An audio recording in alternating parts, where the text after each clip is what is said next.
மாமா மாமா என்ன இதெல்லாம்? என்னம்மா போல் இருக்கு, எப்படியோ மனசு இருக்கு மாமா. என்னமோ தெரியல, 9 மணில இருந்து உடம்பெல்லாம் ஒரு மாதிரி சிலு. மாமா உனக்கு என்ன ஆச்சு? சின்ன ராசாவே, சித்தரம்பு என்ன கடிச்சிச்சு. ஒன்னையும் கடிச்சிருச்சா? அந்த சித்தரம்புக்கு வேலை இல்லையா? எங்க அத? மாமா கிட்ட வாங்க. பாட்டி நல்ல மூடோட தான் இருக்கா. எதுக்கும் காலை ஒரு தடவை தொட்டு பாப்போம்.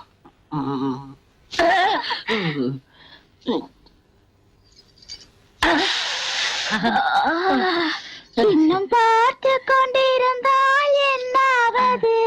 டேய் புலிப்பாண்டி, உன் தோசை போச்சு. இனிமே உன் வாழ்க்கையில வெற்றி வெற்றி வெற்றி வெற்றி.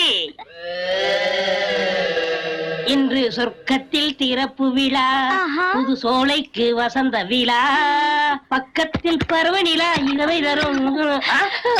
மாமா யாரோ கதவு தட்டுற மாதிரி இருக்கு. அட காத்துல ஆடுது. இல்ல, சிவ பூஜையில கரடி மாதிரி யாரோ கதவு தட்டுறாங்க மாமா. இந்த வீட்டுல இங்கதான் தெரியாத கரடி கோப்பனா தான் இருக்கும். அவட ஓடுனா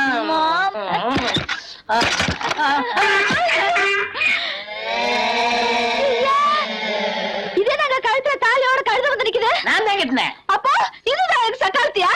புன்னகை மன்னன் கோவிடு கண்ணன் ருக்மணிக்காக, புன்னகை மன்னன் கோவிடு கண்ணன் ருக்மணிக்காக, புல்லாங்குழலில் உள்ளம் மயங்கும் கண்மணிக்காக. அடிச்சியா சக்காலத்தி? ஐயோ எல்லாம் ஐயோ